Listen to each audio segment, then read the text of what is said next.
ሰላም ጤና ይስጥልን ውድ የቻናላችን ተከታታዮች የፕሮግራማችን ቤተሰቦች ይህ አብዲራዋቲው ነው። ፕሮግራማችንን ላይክ በማድረግ እንድትጀምሩ አዲስ የሆናችሁ ሰብስክራይብ በማድረግ ለቻናላችን ቤተሰብ እንድትሆኑ እንዲሁም ይህንን ፕሮግራም ከሀገር ውጭ የምታደምጡ እንደ ሁሉ ጊዜው ለዚህ ቻናል የምታደርጉትን ድጋፍ በሱፐር ታንክስ እንድትቀጥሉ በአክብሮት እየጋበዝን በዚህኛው ፕሮግራማችን የምንመለከተው ከአርብ ጀምሮ በተለያዩ የእንግሊዝ ሚዲያ በስፔንም በሚወጡ ጋዜጦች እንደሚወራው ከሆነ አርሴናል በፊት መስመር በኩል ለማጠናከር ወደ ገበያው መውጣቱ ይታወሳል። ከዚህ በፊት ከአጥቂ ጋር ስሙ ሲያያዝ ነበር። አልፎም በስዊድናዊው ቪክተር ጌሪኬስ ዝውውር ላይ አርሴናሎች ጠንክረው እየሰሩ እንደሆነ እኛም በዘገባችን ሰርተን ነበር። አርሴናል ግን የፊት መስመሩን በኩል ለማጠናከር ኢላማ ያደረገው አጥቂም ብቻ ሳይሆን ሌሎች ዲፓርትመንቶችንም ለማጠናከር እንግዲህ የተለያዩ ተጫዋቾችን በገበያ ላይ እየተመለከቱ ይገኛሉ።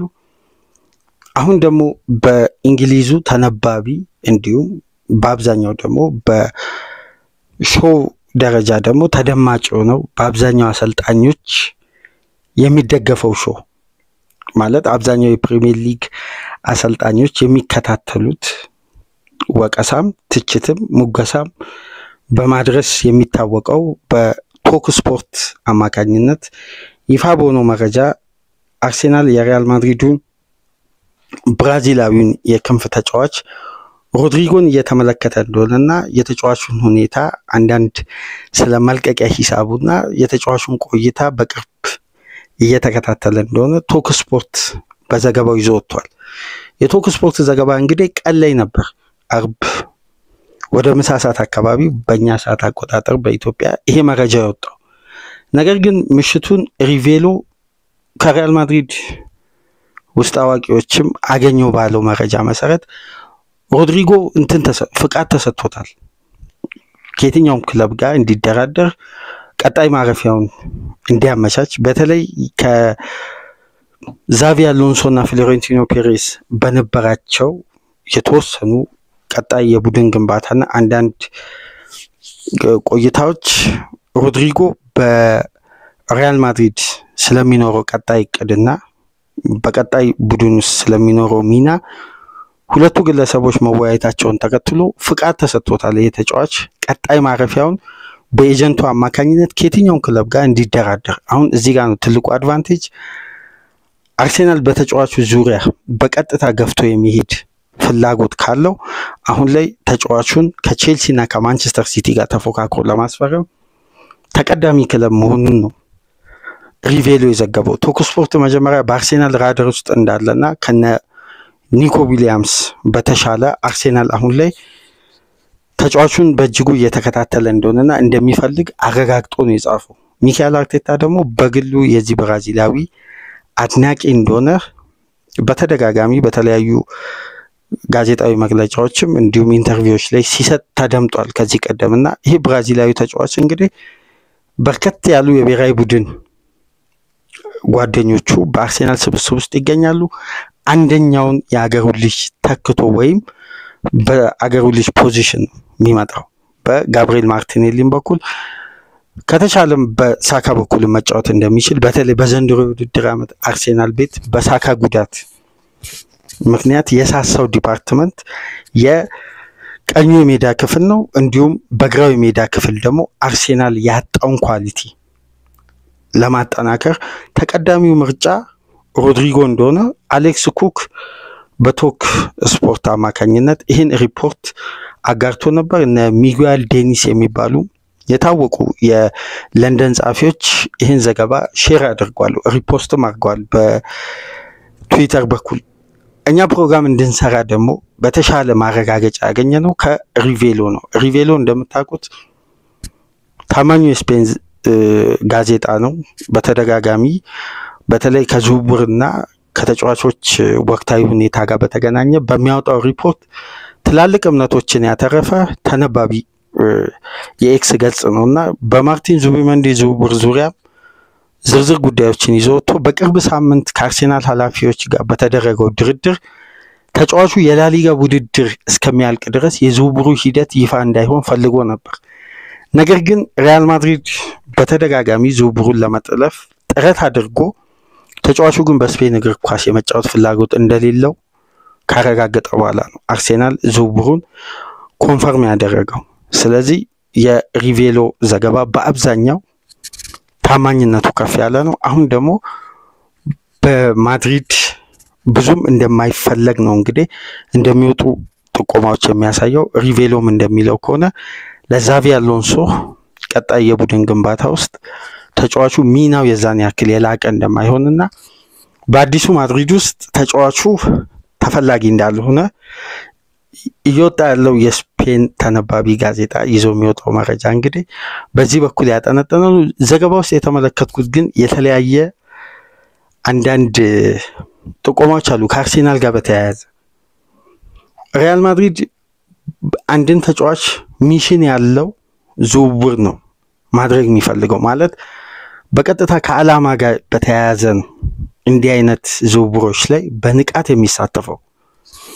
ሮድሪጎ በማድሪድ ፕላን ውስጥ ለቀጣይ የውድድር ዓመት እንደማይኖር በተለይ ቡድኑ ከሻምፒየንስ ሊግ ውድድር ከወጣበት ጊዜ አንስቶ በበርካታ ጨዋታዎች ተጫዋቹ ቤንች እየሆነ ነው። የቋሚነትን ምድል እያገኘ አይደለም። በኤል ክላሲኮ ጨዋታ ቤንች አርገውት ሳይቀይሩት ነው ያስገባው። ከዛም በኋላ መጠነኛ ህመም ተሰምቶት መሰለፍ አልቻለም። ከቡድን ስብስቡም ውጪ እየሆነ ነው። አሁን ማድሪድ ተጫዋቹን ኮንትራት ማራዘም የቻለው በተጠናቀቀው የውድድር ዓመት ነበር። ሰፊ ኮንትራት አለው። የመልቀቂያ ሂሳቡ እስከ 100 ሚሊዮን ዩሮ አካባቢ ነው፣ ወደ 81-82 ሚሊዮን ፓውንድ ገደማና ሪያል ማድሪዶች ሮድሪጎን እንደ አንድ ሚሽን ሊጠቀሙ ይችላሉ ይላል ሪቬሎ ባወጣው ዘገባ መሰረት። ያ ማለት እንግዲህ ዊሊያም ሳሊባን ማድሪድ እንደሚፈልግ ይታወቃል። የዊሊያም ሳሊባን የመልቀቂያ ሂሳብ ደግሞ ከተጫዋቹ ኤጀንት ማጣራታቸው ይታወቃልና ማድሪድ ወዲያው ከዝውውሩ ጋር ያለውን ግንኙነት እንዲያቋርጥ ያስገደደው አላግባብ የሆነ ግንኙነት በኤጀንቱ አማካኝነት ተጫዋቹን የማሳመን ስራ መጀመሩን ተከትሎ ነው። እንግዲህ እንዲህ አይነት ሂደቶች ውስጥ ለውስጥ ስለነበሩ ዝውውሩ ተቋርጦ ምንም አይነት ወሬ ከዛን ጊዜ ጀምሮ አልተነሳም ነበር። አርሴናልም ከሳሊባ ጋር ኮንትራት ለማራዘም የተወሰኑ ድርድሮችን መጀመሩ ያለፈው ሳምንት ሲነገር ነበር። ዴቪድ ኦነሪስት እንደሚለው ከሆነ ሳሊባን እንግዲህ የተከላካይ ክፍሉ ከፍተኛ ተከፋይ ለማድረግ አርሴናሎች በእጅጉ እየሰሩ እንደሆነና ተጫዋቹን እስከ 2030 የሚያቆየውን ኮንትራት ለመስጠት ድርድር ጀምሯል። አሁን ማድሪድ እንግዲህ ሮድሪጎን የዝውውሩ አካል ለማድረግም ሊያስቡ ይችላሉ። ይሄ የዘገባው ግምት ነው። እንግዲህ አንድ ነገር ከአንድ ነገር ላይ ሳይነሱ ወይም አንድ ጥቆማ ሳይኖራቸው እንደነዚህ አይነት ታማኝ ዘጋቢዎች በስፔን ሚዲያ እንዲህ አይነት ሁኔታዎችን በትልቅ ዘገባ ውስጥ አያካትቱምና ማድሪድ ምናልባት በሳሊባ ላይ ያለው ፍላጎት ጠንካራ ከሆነ ተጫዋቹን ማዘዋወር በዚህ በሚመጣው ሳመር የሚፈልግ ከሆነ ሮድሪጎን ሊጠቀም ይችላል። በማድሪድ የማይፈለገውን ተጫዋች በመሸኘት በማድሪድ የሚፈለገውን ተጫዋች ለማምጣት ነው። ስለዚህ ይሄ የፔሬዝ ቀጥተኛ ፕላን እንደሆነና ማድሪድ እንዲህ አይነት ዝውውሮችን ሊያስብ ይችላሉ። ነገር ግን አርሴናሎች እንግዲህ በቀጥታ ፍላጎት በዚህ ተጫዋች ዙሪያ እንዳላቸው እንግዲህ የእንግሊዝም የስፔን ሚዲያም እየጻፈ ነው የሚገኘው። ሮድሪጎን እንደምታውቁት በዘንድሮ የውድድር ዓመት መጀመሪያ ዙር የማድሪድ የአሸናፊነት ቁልፍ ሚና ነበር። ከሁለተኛ ዙር በኋላ በተለይ የታክቲክ ለውጦች ከተደረጉ በኋላ አማካዩ ክፍል ከሳሳ በኋላ ማድሪድ በተከላካይ ዲፓርትመንት ያለው አማራጭ እያነሰ ሲመጣ የተለያዩ ተጫዋቾች ሺፍት ባደረጉ ቁጥር የተጫዋቹ ተጽዕኖና ፖዚሽን እየተለጠጠ ከቡድኑ ታክቲክ ጋር ተስማሚ ፖዚሽን ይዞ ለመጫወት ሲቸገር ነበርና በዚህም ቡድኑ ውስጥ በዘንድሮ የውድድር ዓመት ከተተቹ ከታሙ ተጫዋቾች መካከል አንዱ ነበር። ተጫዋቹን በማድሪድ ቤት ደስተኛ አለመሆኑ በተደጋጋሚ እነ ማርካም እየጻፉ ነበር። አሁን እንግዲህ ሪቬሎ አረጋግጧል። በቀጣይ የውድድር ዓመት ከዛቪ አሎንሶ ጋር በጋራ የዚህ ተጫዋች ሚናና ያለውን ሰው እቅድ ብዙም ተቀራራቢ ስላልሆነ ይህን ተጫዋች ለመሸኘት ማድሪዶች ያስባሉ። የመጀመሪያ ደግሞ ተቀዳሚ የተጫዋቹ ፈላጊ ሆኖ ወደ ገበያ የመጣው አርሴናል ነው። ግን አርሴናል ያለውን እድልና ማንቸስተር ሲቲ እንዲሁም ቼልሲ ባይሆን ቼልሲ ነው በዚህ ዝውውር ላይ በእጅጉ የሚፈራውም ወይም ስጋት ሊፈጥር የሚችለው። ምክንያቱም ቼልሲ ወደ ዩኤፋ ቻምፒየንስ ሊግ ውድድር ተሳታፊነትን ቦታ ይዞ የሚያጠናቅቅ ከሆነ የሞድሪክ ከአበረታች ንጥረ ነገር ተጠቅሟል በሚል እስካሁን ድረስ ውሳኔ አልተሰጠበትም። ሁለተኛ ናሙና እየተጠበቀ ነው፣ የሁለተኛው ናሙና ውጤት። ያ ከተረጋገጠ ደግሞ ተጫዋቹ ለ4 ዓመት ነው ከየትኛውም ፕሮፌሽናል ውድድር የሚታገደውና ሞድሪክን ሪሊዝ ማድረጋቸው አይቀርም ይሄ ውሳኔ የሚተላለፍ ከሆነ። ሳንቾ በውሰት ነው የመጣው። በቦታው ላይ አስተማማኝ ተጫዋች ቼልሲ የለው። አሁን እዚህ ጋር ነው ትልቁ ነጥብና ኑኖ ማዱዌኬን ነው በግራት ፖዚሽን ላይ ያጫወቱ የሚገኙት። ማድሪዶች ቼልሲዎች በዛ ፖዚሽን ላይ ተጫዋች ማስፈረም እንደሚፈልጉ የኒኮ ዊሊያምስ ዝውውር ላይ እንዳሉ በተደጋጋሚ ይነሳል። እንዲሁም ማቲያስ ጊተንንም ከቦሩሲያ ዶርትመንድ ለማምጣት ይፈልጋሉና ሮድሪጎ ላይ ከተቀላቀሉ ክለቦች መካከል ፈላጊ ሆኖ ከመጡ ክለቦች መካከል አንዱ ቼልሲ ነው። የተጫዋቹን የመልቀቂያ ሂሳብና አሁን ላይ አርሴናል በምን አይነት የሂሳብ መዝገብ ወይም በምን አይነት አቅም ላይ ነው ያለው የሚለውን በተለያየ መንገድ መመልከት አለብን። ስካይ ስፖርት በሰሞኑ አንድ ዘገባ ይዞ ወጥቶ ነበር። አርሴናል ከተጫዋች ሽያጭም እንዲሁም ከራሱ አመታዊ በጀት ላይ ቢያንስ በትንሹ ኔት ስፔንዱ 100 ሚሊዮን ፓውንድ ሊሆን ይችላል የሚል ሪፖርት አውጥቶ ነበር።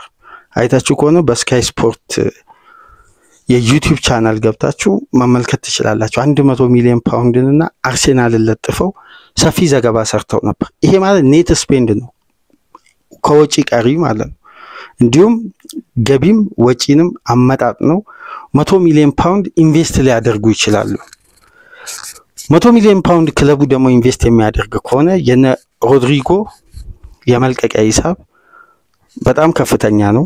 እስከ 82 ሚሊዮን ፓውንድ ለአንድ ተጫዋች በአንድ ዲፓርትመንት ላይ ምንም እንኳን ሚናው ሰፊ ቢሆንም እንዲህ አይነት ኢንቨስትመንቶችን ሊያደርጉ ይችላሉ አርሴናሎች በእርግጥ። ነገር ግን የቪክተር ጊዮኬሬስ ዝውውር አርሴናልን በሪሊዝ ክሎዝ በመልቀቂያ ሂሳብ ላይ ስላለው ድርድር እስካሁን ድረስ ያልተቋጨው ወይም የተጫዋቹን ዝውውር አርሴናል ገፍቶ ክለብ ከክለብ ጋር በሚደረገው ድርድር ላይ እስካሁን ድረስ በድርድር ላይ የቆዩበት ዋነኛ ምክንያት ተጫዋቹን አሁን የሚለቁ ከሆነ 77 ሚሊዮን ዩሮን አርሴናል በቀጥታ እንዲከፍል ነው ስፖርቲንግ ሊዝበን የሚፈልገው። ነገር ግን እንደ ኮንትራቱ የሚከፍል ከሆነ ደግሞ 99 ሚሊዮን ዩሮ ነው። በጣም ሰፊ ጋፕ አለው። በዚህ ዙሪያ ነው እንግዲህ ድርድሮቹ እንደቀጠሉ የሚገኙት። ነገር ግን በመሃል እንግዲህ በተደጋጋሚ እንደምሰሙት የቤንጃሚን ሼሽኮ ጉዳይ በአርሴናል ኃላፊዎችና በሚካኤል አርቴታ መካከል ያለው የስካውት ሪፖርት እንግዲህ በተለያየ መልኩ የሀሳብ ልዩነት አለ። ሚካኤል አርቴታ የኮቺንግ ስታፎች እንዲሁም የመልመላ ቡድን አባላት በሼሽኮ ብቃትና በሼሽኮ የቲም እንቅስቃሴ ስላለው ሚና ከአርሴናል ጋር ተስማሚነት በጣም ይስማማሉ። ከአርሴናል አጫወት ጋር 100% ፊት ያደርጋሉ ብሎ የሚያምኑት ቤንጃሚን ሼሽኮ ነው። ቤርታ ግን አርሴናልን ክሊኒካል አድርጎ የዋንጫ ባለድል ሊያደርግ የሚችል ገዳይ አጥቂ፣ ጊዜ ማይፈጅ ልምድ፣ የተለያዩ የአንድ ተጫዋች እድገትን አጠናቆ የሚመጣ በብቃቱ ከፍታ ላይ በቃ ይሄ ፕራይም ታይሙ ላይ የሚገኘው ጌሪኬስ። ሼሽኮ ግን ገና ወደ ፕራይም ታይሙ እየተሸጋገረ ያለ ገና የ21 ዓመት ወጣት አጥቂ፣ ጊዜ ያስፈልገዋል መላመድ፣ ከቲሙ ጋር አብሮ በጋራ መቆየት፣ ተጨማሪ የውድድር ዓመትም ሊፈልግ ይችላል። ነገር ግን በታክቲክ ተስማሚነት ደግሞ በቀረበው ሪፖርት መሰረት ለአርሴናል ሲስተም በተለይ ከረጃጅም ኳሶች ጋር በተገናኘ ቤንጃሚን ሼሽኮን የአርሴናል ስካውት ሪፖርትም የአርቴታ ኮቺንግ ስታፍ አባላት የሚስማሙት በስሎቬኒያዊው አጥቂ ነው። ነገር ግን ቤርታ ያመኑበት ለአርሴናል ይሆናል ለቦክስ አጥቂ ይሄ ቡድን በተደጋጋሚ ከሚጫወተው አጫዋት ጋር ከሚፈጥራቸው እድል በተለይ የሁለቱ ዊንጎች ፈጣንና ማይነስ የሚያደርጋቸው ኳሶች እዛ ፖዚሽን ላይ ተገኝቶ ሊጨርስ የሚችል አጥቂ በሚል የቦክስ አጥቂ ሲታሰብ ደግሞ ቪክተር ጌሪኬስ አንድሬ ቤርታን በእጅጉ አሳምኗቸዋል። ስለዚህ የሁለቱን ሐሳብ ወደ አንድ መንገድ በማምጣት ነው እንግዲህ በቀጣይ አርሴናል አንዱን አጥቂ ሊያስፈር የሚችለው። በይበልጥ እድሉ ያለው ለቪክተር ጊዮኬሬስ ነው። የአርቴታ ፍላጎት ግን ቤንጃሚን ሼሽኮ ነው። ስለዚህ ይህን እንዴት ይፈቱታል በቀጣይ ጊዜያት የምናየው ነው የሚሆነው። አሁን ለነዛ ተጫዋቾች የሚከፈል ራሱ የመልቀቂያ ሂሳብ ሲታሰብ የነ ሮድሪጎ ክፍያ የዝውውር ሂደት ለአርሴናል ፈታኝ ሊሆን ይችላል። ነገር ግን በየትኛውም ማመዘኛውን አርሴናል የፊት መስመር ተጫዋች የሚያስፈርመው ሁለት ነው። ምክንያቱም የነ ራሂም ስተርሊንግ ከውሰታቸው ወደ ቼልሲ ምናምን ይመለሳሉ። በጋብሪኤል ማርቲኔሊ ላይ ያለው ትግስትና እድገት በአርሴናል ቤት በቡድን እንቅስቃሴ ውስጥ ውጤታማ ይሁን እንጂ ወደ ዋንጫ በሚያሻግር የመጨረሻ ምርጥ 11 ስላላቸው ተጽዕኖ ጥያቄ ውስጥ ገብቷል። ስለዚህ እንዲህ አይነት ጠንካራ ውሳኔዎች በዚህ የዝውውር መስኮት ሊወሰኑ ይችላሉ። እነ ኒኮ ዊሊያምስ በአርሴናል ራዳር ውስጥ አሉ።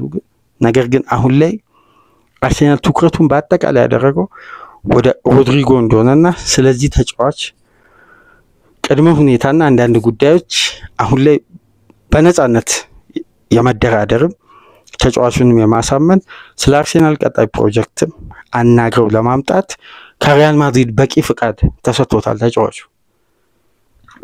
ስለዚህ አርሴናል ህጋዊ በሆነ መንገድ ሮድሪጎ ማደራደርም ማግባባትም ይችላል። ነገር ግን የፋይናንስ ስርዓቱ ይፈቅዳል አይፈቅድም በቀጣይ የምንመለከተው ነው የሚሆነው። ምክንያቱም አርሴናል በርከት ያሉ ተጫዋቾችን በዚህ የዝውውር መስኮት ከክለቡ ይሸኛል። ውሰት ላይ ያሉትን እንደነ ሩይስ ኒልሰን በተመሳሳይ ፋቢዮ ቬራን በክለቡ የሚገኙትን ለምሳሌ እነ ጋብሪኤል ጄሱስ ራሱ ከሚሸኙ ተጫዋቾች ዝርዝር ውስጥ እንዳሉ በተደጋጋሚ ስንገልጽ ነበር እና አሌክሳንደር ዚልቼንኮንም ጨምሮ። ስለዚህ አርሴናሎች በዘንድሮ የውድድር ዓመት የተጣራ 100 ሚሊዮን ፓውንድ ወጪ የሚያደርጉ ከሆነ ከተጫዋች ሽያጭ ከሚያገኙት የፒኤስአር ክፍተት ጋር በተገናኘ በዝውውሩ ላይ አክቲቭ ሆነው ሊሳተፉ እንደሚችል ከወዲሁ እየታየ ነው የሚገኘው። ምክንያቱም በቀጣይ አንዳንድ ክለቦችን አሁን በደንብ ተመልክታችሁ ከሆነ ቀደም ብለው የተጫዋቾችን ዝውውር እያጠናቀቁ ነው። ይሄ ትልቁ ሳመር ለአብዛኛው ክለብ እንደ ትልቅ ክፍተት እየተጠቀሰው ወይም ክለቦች ራሳቸውን በደንብ ለማደራጀት ያቀዱበት ስትራክቸር በአብዛኛው የፊት መስመር ተጫዋቾችን ነው። ለምሳሌ ሻምፒዮናው ሊቨርፑል ተመልከቱ። በፊት መስመር በኩል ትክክለኛ 9 ቁጥር ዳርዊን ኑኔዝን አንድ ተጨማሪ ተጫዋች ከሚለቀው ጋር በቀጥታ የሚተካ ሁነኛ የ9 ቁጥር ተጫዋች ይፈልጋል። ቼልሲ ኒኮላስ ጃክሰንን ለመሸጥ እያሰበ እንደሆነ በቅርብ ሳምንት አትሌቲክስም ሲዘግብ ነበር። ማንቸስተር ዩናይትድ አጥቂ ይፈልጋል አብዛኛው ክለቦች። ስለዚህ በገበያ ላይ ትላልቅ ክለቦች የሚገቡት የፊት መስመር ተጫዋቾች ለማዘዋወር ነው። ገበያ ላይ የሚገኙ ደግሞ ጠንካራ ጥሩ ክላስ ያላቸው አጥቂዎች አሉ። እነዛ ላይ ደግሞ የሚደረገው የቢዲንግ ዋር አብዛኛውን ክለብ አላስፈላጊ ወጪ ውስጥ ይከታል። በተለይ ሻሽ ክለቦች ፈላጊ ክለብ በበዛ ቁጥር ዋጋው ላይ ድርድር ጥሩ ፕሮፖዛል ይዞ ለመጣ ለተጫዋቹ ለክለቡ ጠቃሚ የሆነ ፕሮፖዛል ይዞ ለመጣ ክለብ በመሸጥ ነው የሚታወቁት አብዛኛው። እና እንዲህ አይነት ጉዳዮች ላለመግባት ቀደም ብሎ አሁን እንደነ ዙቢመንዲ ዝውውር አይነት ከጌኬሬስ ጋር እየተደረገ ያለው ድርድር ጋፕ ላለመስጠት ከወዲሁ ራሳቸውን አጠናክረው ወደ ቀጣይ የውድድር ዓመት ዝግጅት ለመግባት በተለይ ደግሞ ከጁን 1 እስከ ጁን 10 የሚከፈተው የመጀመሪያ ዙር ፊፋ ያጸደቀው አዲሱ የዝውውር ጊዜ በፊፋ ክለብ ወርልድ ካፕ ምክንያት ክለቦች ያስፈረሟቸውን ተጫዋቾች የሚያስመዘግቡበት አዲስ ህግ ወጥቶ ከጁን 1 እስከ 10 የመጀመሪያ ዙር የዝውውር ሂደት ይከፈታል።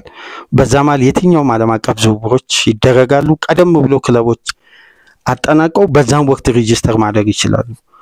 ስለዚህ አርሴናል እንዲህ አይነት አጋጣሚ ለመጠቀም ትላልቅ የዝውውር ሂደቶች ላይ አሰልቺ የዝውውር ጥያቄ ውስጥ ከመግባት ከክለቦች ጋር ከመፎካከር ይልቅ በቶሎ ቀደም ብሎ አጠናቀው ወደ ስብስባቸው ለማስገባት እንግዲህ አሁን የአርሴናል የፊት መስመር የማጠናከር ፕላን ሰፍቶ እንግዲህ ወደ ዊንግም ወጥቷል።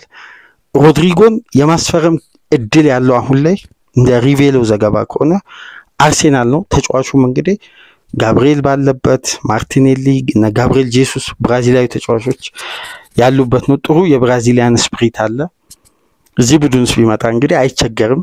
በሊጉ ደግሞ የሚያውቀው የነ ማርቲን ዙቢሜንዲ አይነት ስፓኒሽ ተናጋሪዎችን በተመሳሳይ እዚህ ስብስብ ውስጥ ይገኛሉ። አርሴናል በተጨማሪ እንግዲህ ጋርሺያ ላይ ፍላጎቱን አጠንክሯል። ነገር ግን ኢሚሊያኖ ማርቲኔዝን የሚሸኘው አስቶን ቪላ ይህን ዝውውር ለመጥለፍ ሞንቺ ከስፓኞል ኃላፊዎች ጋር መደራደራቸውን በምሽቱ ፋብሪዚዮ ይህን ዘገባ ይዞ ወጥቷል። እስቲ በዩቲዩብ ቻናል ተመልከቱ። ግብ ጠባቂውን ጋርሺያን ለማምጣት አርሴናል የተሻለ ደረጃ ላይ ነበር። አሁን እንግዲህ ኢሚሊያኖ ማርቲኔዝ እንደምታውቁት የቀድሞ የአርሴናል ግብ ጠባቂ ወደ ሳውዲ ፕሮ ሊግ የመሄድ እድሉ አሁን ላይ ሰፊ ነው። በተለይ በምሽቱ ጨዋታ ቶትናምን 2-0 ባሸነፉበት የቪላ የመጨረሻ የቪላ ፓርክ የዘንድሮ ውድድር ዓመት ጨዋታ ላይ መሰናበቱን እየወጣ ነው የሚገኘውና ተጫዋቹም እያለቀሰ ደጋፊዎችን ሲሰናበት ተመልክተናል። ወደ ሳውዲ ፕሮ ሊግ የመሄድ እድሉ አሁን ላይ ሰፊ ነውና ጋርሺያን አርሴናል ሊነጠቅ ይችላል የሚልም አንዳንድ ጥቆማ እየወጣ ነው። በተለይ ደግሞ ፋብሪዚዮ ይህን ጉዳይ ኮንፈርም አድርጓል። ነገር ግን ትልቁ መነጋገሪያ ርዕስ እንግዲህ በእንግሊዝ ሚዲያም በስፔን በሚወጡ ጋዜጦችም ሮድሪጎ ሆኗል። ይህም ፕሮግራም ወደ እናንተ እያሰናዳው ባለበት ሰዓት እንግዲህ ዘሳንም ይህን ዘገባ ይዞ ወጥቷል። አርሴናል 78.4 ሚሊዮን ፓውንድ ለተጫዋቹ ለማቅረብ ቅድመ ዝግጅት እያደረገ ነው። ማድሪድም ተጫዋቹን ለመሸጥ ፍላጎት አሳይቷል የሚል ዘሳን ሪፖርቱን ይዞ ወጥቷል። ካሁን በኋላ እንግዲህ አርሴናሎች የነ ፋብሪዚዮን የማረጋገጫ መረጃ መመልከት ነው። ነገር ግን እነ ፋብሪዚዮ ከዚህ ቀደም በተደጋጋሚ አንስቷል ሮድሪጎ በማድሪድ ቤት ሊቆይ የሚችልበት እድል በጣም እየጠበበ መምጣቱን ማድሪድ ላሊጋውንም ሻምፒየንስ ሊጉንም ሳያጣ በፊት እየዘገቡ ነበር። አሁን እንግዲህ በቶኩ ስፖርት አማካኝነት አርሴናል የተጫዋቹ ጠንካራ ፈላጊ መሆኑን ሲቲም ይፈልገዋል። ነገር ግን ሲቲ በቦታው ላይ አሁን ላይ ከበቂ በላይ ተጫዋቾች አሉ። ዶኩም እንዲሁም ኡመር መርሙሽም እዛ ቦታ ላይ ስለሚጫወት ሲቲ ብዙም በዝውውሩ ላይ ፈላጊ ይሁን እንጂ ገፍቶ ይሄዳል ተብሎ አይጠበቅም። ባይሆን የቼልሲ ፍላጎት ግን በጣም ጠንካራ ሊሆን ይችላል። መግቢያ ላይ እንዳነሳውላችሁ ሳንቾ በውሰት የመጣ ተጫዋች ነው። ሞድሪክ ሁለተኛው የናሙና ውጤት ተጠቅሟል በሚል ከተረጋገጠ ደግሞ ክለቡ በነፃ ሪሊዝ ማድረጉ አይቀርም። ያም ቦታ ለማጠናከር ቼልሲ ወደ ገበያ ያወጣል። ሮድሪጎ በእቅዳቸው ውስጥ እንዳለ ሪቬሎ ዘግቧል። አሁን ግን ሮድሪጎ ከየትኛውም ክለብ ጋር እንዲደራደር ከሪያል ማድሪድ ፍቃድ ተሰጥቶታል። አርሴናል ደግሞ አሁን ላይ የተጫዋቹ ጠንካራ ፈላጊ ሆኖ ብቅ ብሏል። በቀጣይ ይሄ የዝውውር ሂደት ምን ያክል ደረጃ ይሄዳል የሚለውን ደግሞ ተመልክተን በሌላ ፕሮግራም ይዘላችሁ እንመጣለን። ፕሮግራማችን ላይክ አድርጉ። የዚህም ፕሮግራም ተደራሽነት ከፍ ያደርጋል። ላይካችሁ ይጠቅመናል። ላይክ አድርጉ። አዲስ ሆናችሁ ደግሞ ሰብስክራይብ በማድረግ የደወል ምልክቷን ተጭናችሁ እንደነዚህ አይነትና ሌሎች እግር ኳሳዊ ጉዳዮች እንዲደርሳችሁ የኖቲፊኬሽን ምልክቷን ተጭናችሁ ሰብስክራይብ አድርጉ። ከሀገር ውጭ የምታደምጡ ደግሞ እንደ ሁሉ ጊዜው በሱፐር ታንክስ ድጋፍ ታደርጉ ዘንድ የአክብሮት ግብዣችን ነው። በሌሎች መረጃዎች ተመልሰን እንመጣለን። ሰላም ቆዩ።